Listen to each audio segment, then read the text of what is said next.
నమస్తే. Welcome to our channel. Sakshi కానివ్వండి, వైసీపీ అనుకూల మీడియా కథనాలు కానివ్వండి, ఇటు సోషల్ మీడియాలో కూడా కూటమి ప్రభుత్వం అటు గీతం సంస్థకు 5,000 కోట్ల విలువైనటువంటి భూమిని దారాదత్తం చేస్తుంది, దోచిపెడుతుంది అంటూ కథనాలు వస్తున్నాయి. మరి ఇందులో వాస్తవం ఉందా? తెలుసుకునే ప్రయత్నం చేద్దాం. దీన్ని విశ్లేషించడానికి మనతో పాటు ప్రస్తుతం జూమ్ కాల్ లో అటెండ్ అయి ఉన్నారు సీనియర్ జర్నలిస్ట్ డివి శ్రీనివాస్ గారు. నమస్తే సార్. నమస్తే. సార్, వైసీపీ నేతలందరూ కూడా గత కొన్ని రోజులుగా కూడా అంటే ప్రభుత్వం పరిశ్రమలు తీసుకొస్తున్నటువంటి నేపథ్యంలో విశాఖలో అత్యంత విలువైన భూముల్ని అన్ని సంస్థలకు దోచిపెడుతుంది అని చెప్తూ ఉన్నారు సార్. మరి ఈ రోజు చూసుకున్నట్లయితే ఎస్పెషల్ గా గీతం సంస్థకు, గీతం యూనివర్సిటీకి 5,000 కోట్ల విలువైనటువంటి భూమిని దారదత్తంగా దోచిపెడుతుందని అటు వైసీపీ నేతలు కానివ్వండి, సాక్షి కథనాలు కానివ్వండి, సోషల్ మీడియాలో పోస్టులు కానివ్వండి. మరి నిజంగానే ప్రభుత్వం అటువంటి ఆలోచన చేస్తుందా? అసలు ఏం జరుగుతుందంటారు విశాఖపట్నంలో? అంటే వైసీపీ చేస్తున్న చండాలాన్ని ఈ ప్రభుత్వం సరి చేస్తారు, చేస్తారు.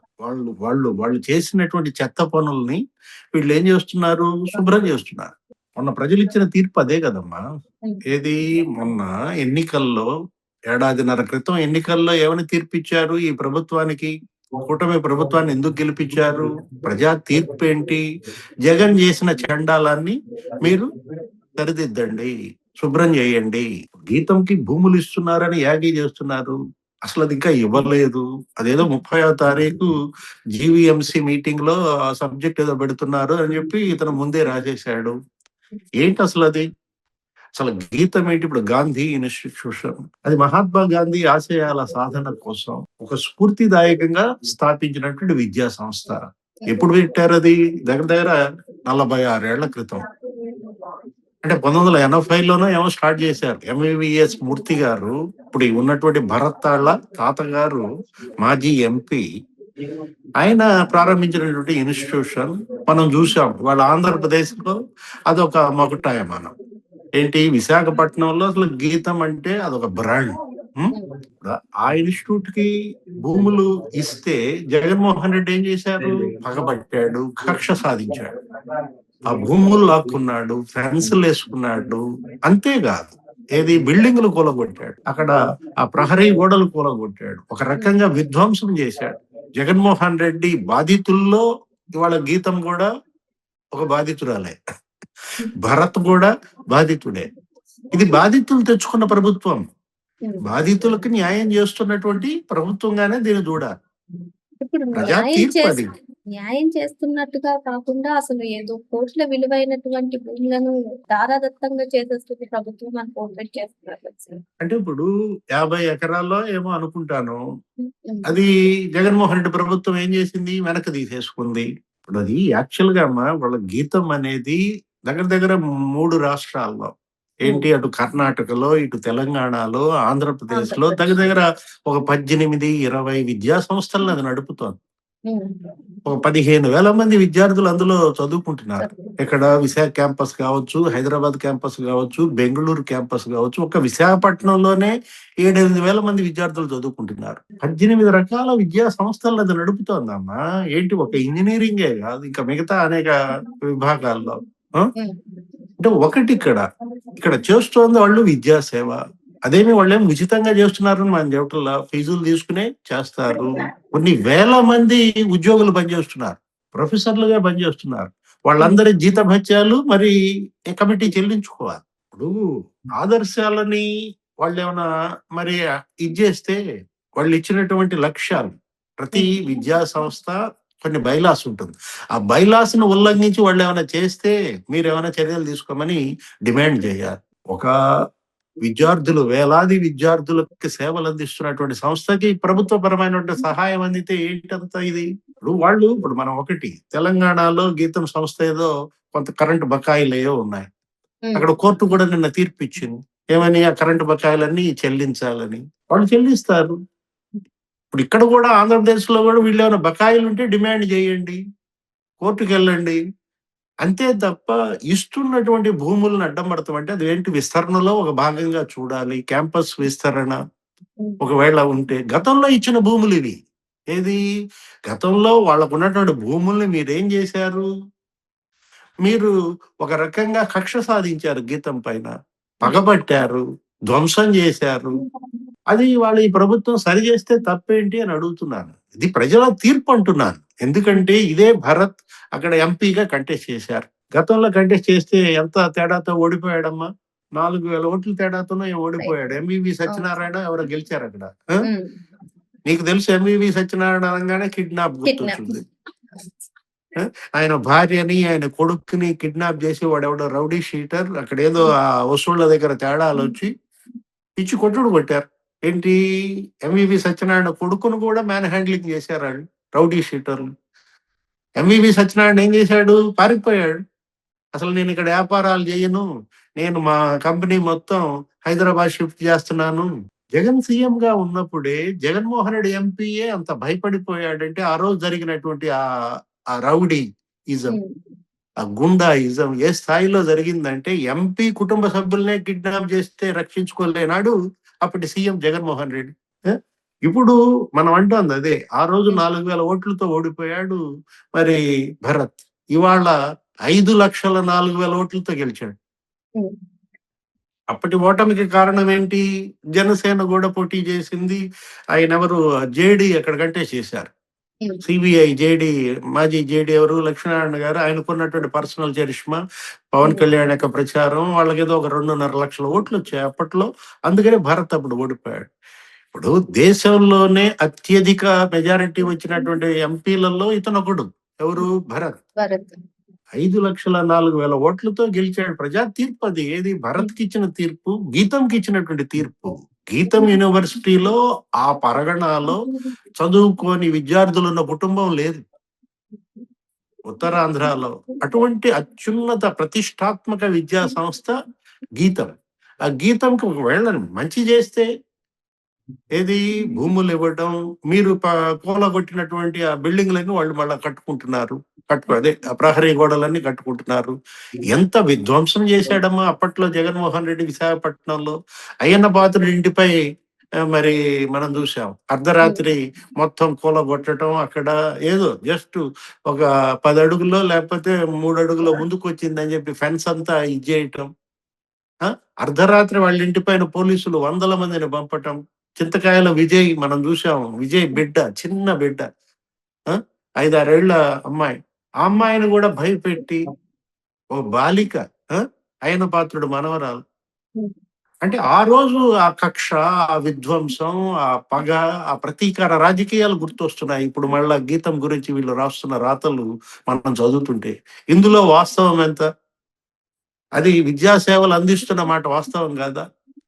వేలాది మంది విద్యార్థులు ఆ సంస్థల్లో చదువుకుంటున్నది వాస్తవం కాదా? గీతం చేస్తున్నటువంటి సేవలను అక్కడ ప్రజలు ఎవరన్నా తప్పుపడతారా? అంటే ఏదో రకంగా భరత్ ఇవాళ వీళ్ళకి బంధువు అనేటువంటి ఉద్దేశంతో, ఏది బాలకృష్ణ అల్లుడు అనేటువంటి ఉద్దేశంతో నానా యాగి చూస్తున్నారు. గతంలో కూడా ఇదే. ఏది? ఆ సాక్షి అయినా లేకపోతే వాళ్ళ సోషల్ మీడియా అయినా, జగన్మోహన్ రెడ్డి ఆయన వందిమా గదులైనా ఏంటి? అప్పుడు కూడా ఏంటి? అక్కడెక్కడో కృష్ణా జిల్లాలో వీళ్ళకేదో భూములు ఇచ్చారు 450 ఎకరాలు అని చెప్పి గందరగోళం చేశారు. ఏదో ప్లాంట్ పెట్టడం కోసం కృష్ణా జిల్లా అక్కడ జగ్గయ్యపేట మండలంలో 450 ఎకరాలు ఇచ్చారు. ఎవరా భూములు ఇచ్చింది? ఎవరి హయాంలో ఇచ్చారు ఆ భూములు? అప్పటికి అసలు ఇతను బాలకృష్ణ అల్లుడా? అంటే అప్పుడు కిరణ్ కుమార్ రెడ్డి హయాంలో భూములు ఇచ్చారు. రాజశేఖర రెడ్డి హయాంలో మరి భరత్ వాళ్ళ ఫాదర్ భూములు అడిగారు. అప్పటి నుంచి నడిచినటువంటి ఫైలు అక్కడ కృష్ణా జిల్లాలో 450 ఎకరాలు ఇచ్చేసరికి అప్పుడు గందరగోళం చేసి, అంటే ఏదో రకంగా ఇక్కడ ద్వేషం పుట్టించాలా? ఏది? ప్రజల్ని రెచ్చగొట్టాలా? మళ్ళా ఓట్లు తెచ్చుకోవాలా? కుట్ర. అంటే ప్రజాభిమానం పొందడం కోసం కూడా కుట్రలకు పాల్పడతావా? నువ్వు మంచి సార్, చెయ్యి. ఇక్కడ చేసిన ఇంకో మంచిని అంశం. చెప్పు. సార్, అది భోగాపురం విమానాశ్రయం విషయంలో కూడా అప్పుడు భూసేకరణ చేసింది నేనే అని చెప్పి చెప్పుకున్నారు సార్ జగన్మోహన్ రెడ్డి. కానీ చంద్రబాబు నాయుడు గారు భూసేకరణ చేస్తున్నప్పుడు అప్పుడు కూడా పెద్ద యాగి చేశారు. ఇప్పుడు కూడా కూటమి ప్రభుత్వం అధికారంలోకి వస్తున్నప్పుడు, అధికారంలోకి వచ్చాక టీసీఎస్ కి భూములు ఇస్తున్నా, లేదంటే ఇప్పుడు గీతం యూనివర్సిటీ ఇస్తున్నారో లేదో ఆ ప్రపోజల్ పెట్టగానే అసలు వీళ్ళంతా కూడా చేస్తున్నటువంటి రాజకీయాల్ని ఏ విధంగా చూడాలంటారు? అంటే జగన్మోహన్ రెడ్డి ఇవాళ ఒక విధ్వంస రాజకీయాలు అతను ముఖ్యమంత్రిగా ఉన్నప్పుడు చేశాడు. ఇప్పుడు ప్రతిపక్షంలో ఉన్నప్పుడు అదే చేస్తున్నాడు. అంటే ఒకవైపు పెట్టుబడులు వస్తున్నాయి. విశాఖపట్నం ఇవాళ మనం చూసాం. ఏంటి గ్లోబల్ డెస్టినేషన్ గా మారింది. నిన్న దావోస్ లో కూడా విశాఖపట్నం గురించే చర్చ. అసలు గూగుల్‌లో మొత్తం ఎతుకుతున్నారు విశాఖపట్నం ఎక్కడుంది అని. అంటే ఇప్పుడు వైజాగ్‌లో జీ అంటే గూగుల్ అని వచ్చేసింది. నీ హయాంలో వైజాగ్ అంటే గంజాయి అని చెడ్డ పేరు తీసుకొచ్చావు. ఇవాళ గూగుల్ డేటా సెంటరే కాదమ్మా. అదసలు ఒక డేటా సిటీగా మారుతోంది. ఏది విశాఖపట్నం ఇవాళ మనం తీసుకున్నట్లయితే అటు గూగుల్ డేటా సెంటర్ 1,38,000 కోట్లతో వస్తోంది. ఇటు రిలయన్స్ డేటా సెంటర్ మరి అదొక 98,000 కోట్లతో వస్తోంది. అటు బ్రూక్ ఫీల్డ్ డేటా సెంటర్ అదొక 1,38,000 కోట్లతో వస్తోంది. సిఫ్కో వాళ్ళు ఒకటి పెడుతున్నారు 15,000 కోట్లతో. 13 దేశాలకు ఇక్కడి నుంచి అండర్ గ్రౌండ్ సీ కేబుల్ వేస్తున్నారు. అటు ఆర్టిఫిషియల్ ఇంటెలిజెన్స్ ఇలాంటి పరిస్థితుల్లో అక్కడ మానవ వనరులు స్కిల్డ్ నైపుణ్యాభివృద్ధి గల మానవ వనరులు కావాలి. అక్కడ ఉత్తరాంధ్రలో ఇవాళ విజయనగరం కావచ్చు, శ్రీకాకుళం కావచ్చు, లేకపోతే విశాఖపట్నం, గోదావరి జిల్లాల్లో ఇవాళ యువత నైపుణ్యాభివృద్ధి అది ఇవాళ తక్షణ అవసరం అన్నమాట. ఎందుకంటే ఈ వస్తున్నటువంటి కంపెనీల్లో వాళ్ళకి అక్కడే ఉపాధి దొరుకుతుంది. లోకల్ గానే చదువుకోవచ్చు, లోకల్ గానే ఉద్యోగాలు చేయొచ్చు. దానికోసమే కదా ఈ విద్యా సంస్థలన్నీ కూడా. అలాంటి విద్యా సంస్థలకి చేస్తున్నటువంటి మేలులని అడ్డుకుంటే, అంటే అడ్డుకోవటమే తన పని. ఆంధ్రప్రదేశ్ కి తన ఒక అడ్డుగోడగా మారాడు. అభివృద్ధికి అడ్డుగోడగా మారాడు, సంక్షేమానికి అడ్డుగోడగా మారాడు, కోర్టుల్లో కేసులు లేపిస్తాడు, యువతకు ఉపాధి జరగకుండా అడ్డుకుంటాడు. మనం చూసాం పోలీస్ కానిస్టేబుళ్ల భర్తీ జరుగుతుంటే ఒక 6,000 కానిస్టేబుళ్లు 32 కేసులు వేశాడు. అరే మెగా డిఎస్సి నువ్వు దగా డిఎస్సి చేశావు అని చెప్పి నీ చెల్లెలే తిట్టింది. అట్లాంటిది లోకేష్ మరి మంత్రిగా మెగా డిఎస్సి పెడితే 16,000 టీచర్ పోస్టులు ఇవాళ టీచర్లు పనిచేస్తున్నారు. ఇంత పెద్ద ఎత్తున ఇప్పటికి మనం చూసాం 23 లక్షల కోట్ల పెట్టుబడులు వచ్చాయి. 18 నెలల్లో 23 లక్షల కోట్ల పెట్టుబడులు అంటే దగ్గర 16-18 లక్షల మందికి ఉద్యోగాలు ఏర్పడే కంపెనీలు వస్తుంటే ఇతను రగిలిపోతాడు. అటు టార్గెట్ లోకేష్ గా అతని రాజకీయం. విద్యా వ్యవస్థ ధ్వంసం అయిపోయిందంటారు. నీ హయాంలో విద్యారంగం ఎలా ఉంది? ఇద్దరిని మార్చావు కృష్ణుల్ని. ఆదిమూలపు సురేష్ అన్నావు, బొత్స సత్యనారాయణ అన్నావు. ఏం చేశారు? నాడు నేడు ఒక స్కామ్ చేశారు. ఇప్పుడు నువ్వు రంగులేసిన బిల్డింగ్లు వాళ్ళ స్లాబులు కూడిపోతున్నాయి. అంటే గుండెపోటు వచ్చింది ఎవరికి? హెచ్ఎంలకి. వాళ్ళకి సిమెంట్ బస్తాలను కాపలా పెట్టావు. నీ వాళ్లే సిమెంట్ బస్తాలు ఎత్తుకుపోతుంటే వాళ్ళకి హార్ట్ స్ట్రోక్. టీచర్లు తిరగబడ్డారు నీ పైన. నీ హయాంలో యూనివర్సిటీలని రాజకీయ కార్యకలాపాలకి వేదికలుగా మార్చావు. ఆంధ్ర యూనివర్సిటీ వీసీ ఎవరమ్మా? ప్రసాద్ రెడ్డి. ఎవరెంటబడి తిరిగేవాడు? విజయసాయి రెడ్డి ఎంటబడి తిరిగేవాడు. వైసీపీ వాళ్ళకు ఓట్లు వేయమని గ్రాడ్యుయేట్ సెలక్షన్ లో ప్రచారం చేసేవాడు వీసీనా? పెద్దిరెడ్డి రామచంద్రారెడ్డి బంధువు శ్రీనాథ్ రెడ్డి. అతన్ని ఎక్కడ పెట్టావు? ఎస్వి యూనివర్సిటీకి పెట్టావు. భూమన కరుణాకర్ రెడ్డి వదిన కుసుమ కుమారి, ఆమె ఎక్కడ పెట్టావు? ఇంకో యూనివర్సిటీ, కృష్ణదేవరాయ యూనివర్సిటీ. ఆ జక్కంపూడి రాజా బంధువుని తీసుకొచ్చి ఒక దాంట్లో డైరెక్టర్ పెడతావు. నీ బంధువు, నీ బావమరిదిని తీసుకొచ్చి ఒక యూనివర్సిటీకి రిజిస్ట్రార్ చేశావు. అంటే ఇప్పుడు జగన్మోహన్ రెడ్డి బావమరిదే ఒక వీసీకి రిజిస్ట్రార్ గా పెట్టుకున్నావంటే అక్కడే ఆ ఈసీ సురేంద్రనాథ్ రెడ్డి ఏదో ఉంటుంది అతని పేరు.